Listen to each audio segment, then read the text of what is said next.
Amém, glória a Deus.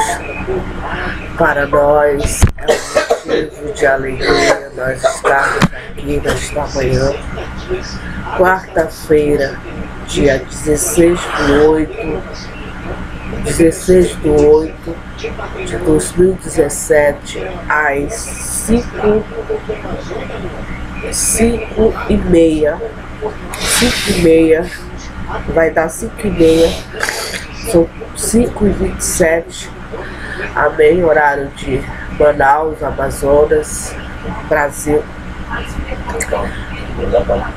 E nós estamos aqui gratos a Deus por este momento, por esta hora em que nós vamos gravar alguns vídeos para colocar nas nossas páginas com o intuito, a intenção de glorificar o Senhor Jesus Cristo.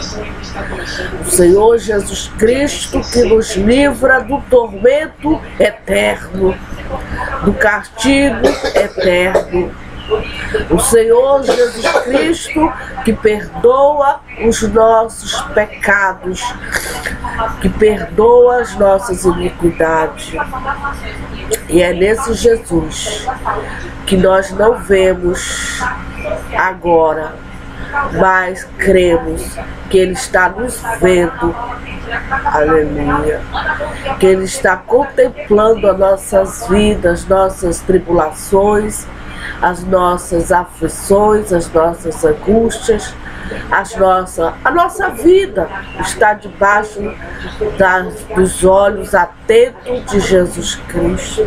Esse homem, como eu já disse e falei e repito, esse homem maravilhoso, esse homem digno de receber toda a honra, toda a glória e todo louvor, porque ele esteve 2000 anos atrás aqui na terra, pregando o evangelho aos pecadores e às pecadoras de Sodoma e Gomorra, ordenando, mandando, nos alertando sobre o juízo vindouro que há de vir, a qual ele será o grande juiz que julgará os vivos e os mortos. E ele mesmo, pessoalmente, não vai ser os anjos, não vai ser Abraão, não vai ser Isaac, não vai ser Jacó, mas o próprio Jesus Cristo, ele vai separar os bodes das ovelhas. Ele mesmo. Ele mesmo é o juiz e vai dar a sentença final sobre os que merecem a vida eterna e os que merecem o castigo eterno. E diante dessa verdade, diante dessa realidade, desses avisos e alertas, começada pelos apóstolos, profetas e o próprio Jesus mesmo esteve entre nós pedimos clemência e piedade e misericórdia. Misericórdia da idade da lua, da idade do sol, da idade das estrelas, da chuva, do mar, do planeta Terra, até a idade do próprio Deus, porque a Bíblia diz que Ele não tem idade, que Ele é o princípio e o fim, Ele é o começo. A Bíblia fala dele como ele não é como a gente tem um começo, um meio e um fim. E ele não, ele é totalmente diferente. Ele é infinito, ele é um ser que ele não morre. Falando da imortalidade, mas ele morreu aqui, estando no meio, ele morreu, passou pelo processo da morte de cruz, mas Deus, seu Pai, o ressuscitou ao terceiro dia. E agora a morte já não tem domínio sobre ele. E assim também ele promete para nós, os seus seguidores, os seus discípulos, que a morte não terá domínio sobre os seus discípulos, seus seguidores. Por esse motivo, por essa razão, nós, aleluia, não cansamos de glorificá-lo e exaltá-lo, pedindo graça, pedindo ajuda, pedindo socorro, pedindo ousadia, intrepidez, sabedoria, inteligência, unção, força, coragem, paciência de Jó Veja, vamos compreender. Quando Deus manda nós termos a paciência de Jó. Olha a situação que Jó se encontrava. Para ele ter paciência em Deus, ele se encontrava numa situação caótica, numa situação crítica, numa situação totalmente contrária à sua fé, à sua esperança, enfermo, aleluia, à beira da morte, com uma doença incurável para o homem, para a medicina, mas para Deus, não. E nessa situação em que ele se encontrava, totalmente, a gente vê, a gente assiste, lê a sua história, ele confiava em Deus, ele sabia que aquele sofrimento dele era só estalar de dedo, Deus poderia mudar, como mudou, lhe deu uma grande vitória, um grande triunfo contra o inferno, contra Satanás, porque o que estava em jogo ali era a sua fé, a sua confiança diante daquela calamidade, diante daquela adversidade. Satanás esperava que ele viesse blasfemar e negar a Deus por causa da situação na qual ele se encontrava, mas não, mesmo naquela situação difícil de trevas, ele glorificava o seu Deus. A Bíblia não diz, não fala quanto tempo durou o sofrimento de Jó, mas nós cogitamos que deve ter durado muito tempo, porque quando se fala em paciência, quando se fala nisso, quer dizer que é muitos anos, 40, 50 anos, é muito tempo, é uma vida toda, mas graças a Deus, Deus lhe deu a vitória, Deus abençoou ele, mudou o cenário da sua vida, mudou da água para o vinho. Esse é o Deus na qual nós estamos invocando, na qual em tempo do século XXI nós estamos clamando, pedindo que Ele venha desfazer toda a obra contrária, toda a obra de Satanás contra os, não só contra nós não, mas contra todo aquele que nesse século mal está pregando o Evangelho de Jesus Cristo nos 4 cantos da terra. Amém, glória a Deus. Louvado seja o nome do Senhor para todos sempre. Que não tem medo, que não tem vergonha de falar de Jesus Cristo. Amém, glória a Deus. A irmã Socorro, no domingo, ela assistiu alguns vídeos e eu fiquei meditando muito, pensando nos vídeos que até publiquei aqui no YouTube. Eu vou fazer aí eu passei segunda e terça, eu assisti os vídeos até o fim, começo, fim, e aí eu fui pensar sobre o que aqueles servos relataram em seus vídeos, e aí eu fui também estudar, pedir de Deus o Espírito, sabedoria, interpretação, porque a Bíblia diz: enganarão a muitos falsos profetas, se possível for até os escolhidos.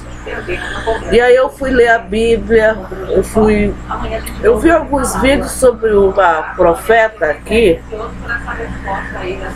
que ela passou 21 dias jejuando, e aí foi tudo gravado, tem mais de quase 2 horas, 1h30 que ela foi dizendo ela que Jesus levou ela ao inferno. E lá ela viu as almas e conversou com essas almas, e aí ela passa para nós o lugar onde, segundo ela, Jesus levou ela. E aí ela veio e narra para nós como foi como foi tudo isso, né? E aí a irmã Socorro ficou pensando muito sobre esse assunto, e eu fui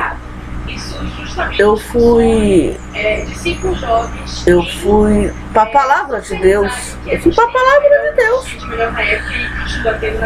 A Bíblia, ela fala do lugar chamado inferno. A Bíblia fala sobre esses que vão ao inferno e gravam vídeo, colocam no YouTube. A gente não sabe se eles estão falando a verdade ou mentindo. Pode até ser que eles estejam falando a verdade. Só Deus é quem sabe, mais ninguém. Isso aí eles vão tratar com Deus. Mas eu fico com a Bíblia, porque eu creio que a Bíblia é a palavra revelada de Deus. E na segunda-feira a irmã Socorro passou o dia meditando na palavra de Deus e pensando também nesses vídeos que ela viu pelo YouTube. E a irmã vai falar sobre esse assunto pela misericórdia de Deus, porque muitos têm curiosidade. Muitos têm curiosidade, meu Deus, o inferno existe. Claro que existe. Jesus criou o inferno preparado para o diabo e seus anjos. A Bíblia diz que ele existe. Eu, graças a Deus, eu nunca fui no inferno e nem quero ir. Pra lá, de lá eu quero estar bem distante. Por quê? Porque não é um lugar bom. Não é um lugar bom. Na parábola do rico e Lázaro, no capítulo 16, versículo 19, a Bíblia fala desse homem, o rico, e esse outro homem chamado Lázaro. E eu passei a manhã toda meditando na segunda-feira. Ora, havia um homem rico e vestia-se de púrpura e de linho finíssimo e vivia todos os dias regalado esplendidamente. Aqui na terra, essa parábola. Havia também um certo mendigo chamado Lázaro, que jazia cheio de chagas à porta daquele rico, e desejava alimentar-se com as migalhas que caíam da mesa do rico, e os próprios cães vinham lamber-lhes as chagas. Ele desejava, o mendigo, alimentar-se com as migalhas que caíam da mesa do rico, e os próprios cães vinham lamber-lhe as chagas. Começa assim a história desse povo. Aconteceu que o mendigo morreu, foi levado pelos anjos para o seio de Abraão. E morreu também o rico e foi sepultado. Morreu, chegou a hora da morte dos dois. E após a morte é que a gente vai ver o que acontece. Que a Bíblia fala. Após a morte. Enquanto nós estamos vivos aqui na terra, temos nossas vidas, as nossas preocupações. Temos a nossa rotina, o nosso trabalho, nossas atividades. Preocupação de comer, de beber, de pagar as contas, de arrumar as coisas, organizar, etc. Crer no que a gente tem que crer, acreditar no que a gente acredita. Mas após a morte é que aí que acontece, é que a gente vai ver a realidade das coisas. E aconteceu que o mendigo morreu e foi levado pelos anjos. O mendigo morreu. O que foi que aconteceu após a morte dele? Ele foi levado pelos anjos. Para onde? Para o seio de Abraão. Mas isso aconteceu após a morte. Enquanto ele tinha vida, enquanto ele estava vivo, ele desejava alimentar-se das migalhas que caíam da mesa do rico. Ou seja, ele passava necessidade, ele não tinha casa, ele não tinha moradia, ele não tinha emprego, ele não tinha nada. Ele era um mendigo.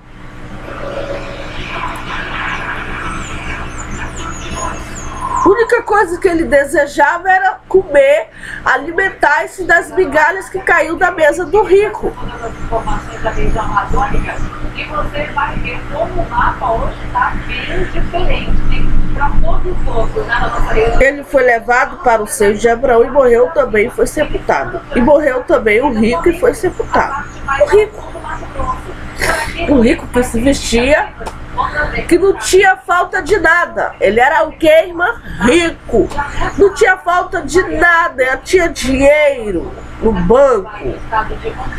Tinha casa, a geladeira cheia de comida.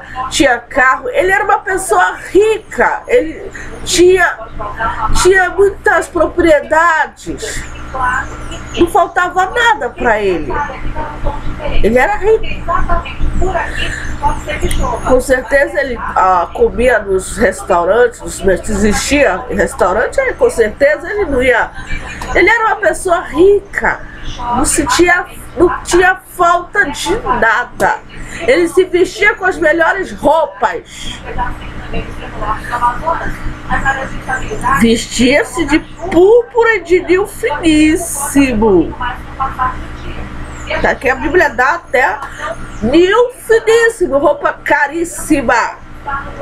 E vivia todos os dias regalada e esplendidamente, todo dia. A melhor roupa, cara, regalado. Era assim a vida do rico. Todo dia. Só que ambos morreram. É duas situações aqui que Deus mostra para nós. Ambos morreram. E após a morte aconteceu essas coisas. E aqui no versículo 23, e no Ardes, veja, que ele só foi para o inferno após a morte dele. Enquanto ele estava vivo, ele não quis saber papo com papo, ele não quis saber da história do inferno.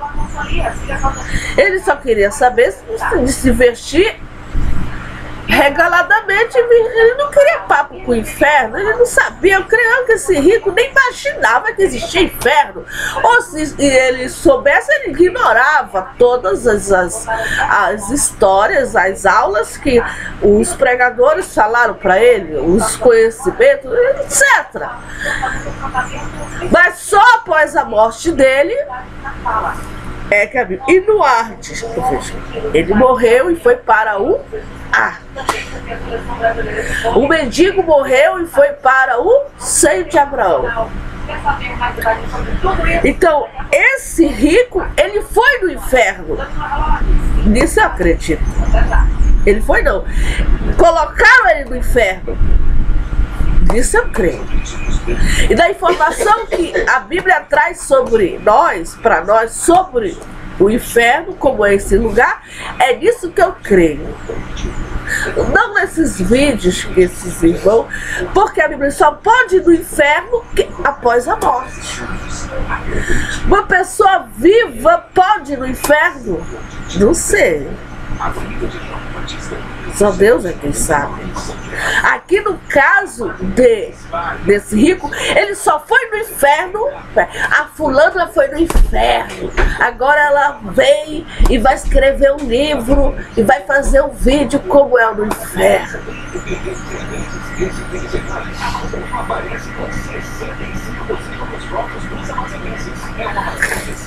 Esse rico, e no Arde, ele ergueu os olhos dele, lá no Arde, ele ergueu,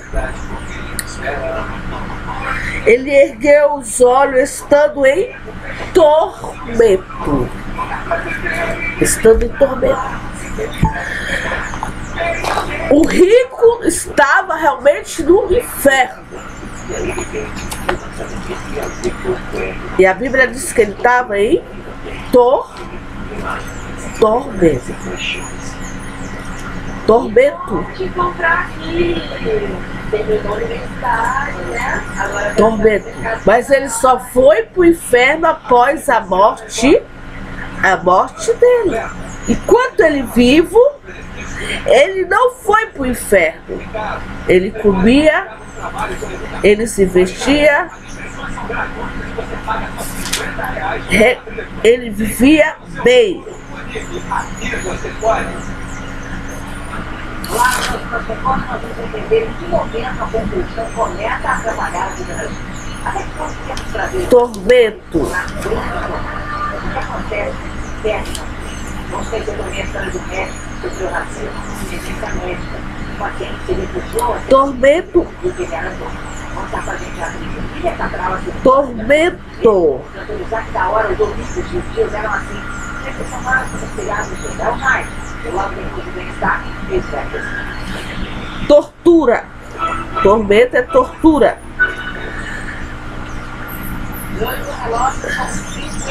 Lá no inferno, você sabe qual é a diferença entre os blocos brancos e nulos? Ele estava em maus tratos, afligido, magoado. Ele estava num lance muito difícil. Ele estava sendo torturado. Foram mais de 170 mil mortos no Patrícia ajudou a torturado. Ela votou em branco, mas justifica a decisão. Reivindicar novos candidatos. Amém, glória a Deus, louvado seja o nome do Senhor. Este cientista político explica tortura. Que o programa quase sempre há um simbolismo de protesto e insatisfação. Ele compara o cenário do pleito com as escolhas que fazemos em um restaurante de comida. Estado em tortura. Ele estava lá magoado. Ele estava lá sendo maltratado. Ele estava em tormento. Esse era o estado do rico. E clamando, disse: Abraão, meu pai, tem misericórdia de mim. No inferno ele clamou.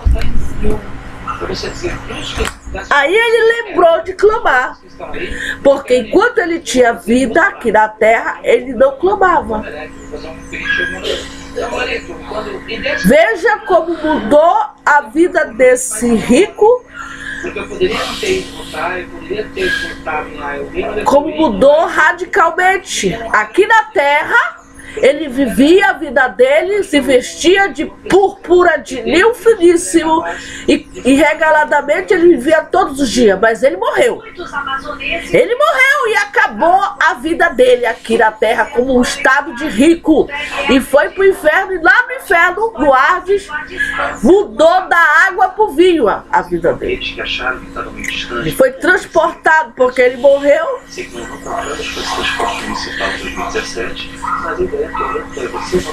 E lá e disse: Abraão, meu pai, tem misericórdia de mim, manda Lázaro que molhe na água. Uma coisa que me chama muita atenção, que no inferno ele queria só algo, ele não queria dinheiro, ele não queria carro, ele não queria nada, ele não queria carro, ele não queria nada desse mundo.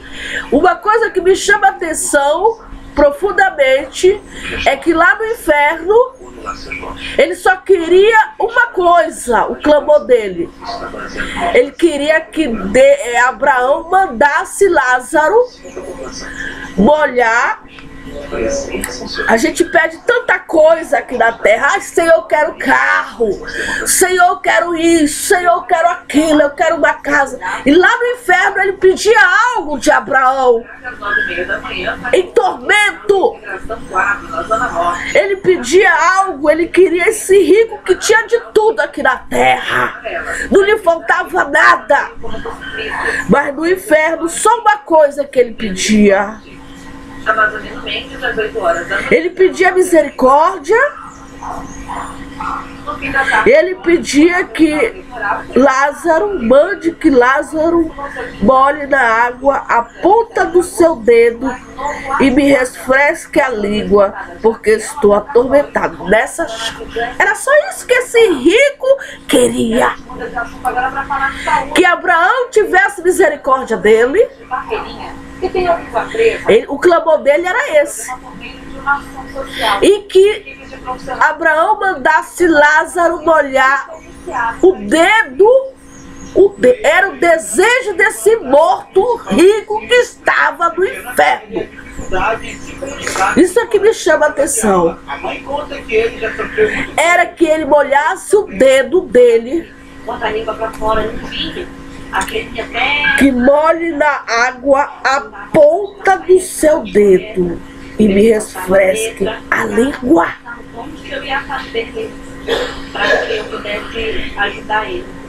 Porque estou atormentado dessa chama. Chama! Fogo! Fogo!